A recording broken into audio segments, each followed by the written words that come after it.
ওসমান হাদি হত্যার যদি বিচার হয়ে যায়, এরপরে তো আমাদের রাস্তা থাকবার দরকার নেই আছে।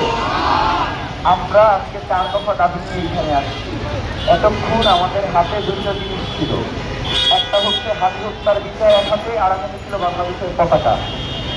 বাংলাদেশের পতাকা ততক্ষণ পর্যন্ত সুরক্ষিত হবে না যতক্ষণ পর্যন্ত হাদি হত্যার বিচার না হবে।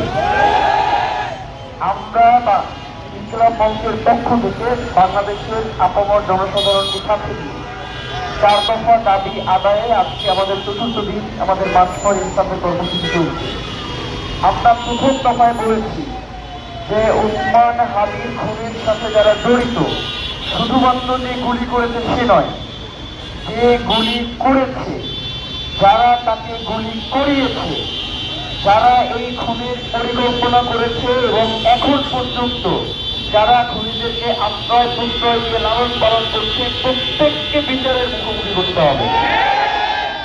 আমরা 2 দফা দাবিতে বলেছি যে আমার প্রতিবেশী রাষ্ট্র ততক্ষণ পর্যন্ত আমার বন্ধু।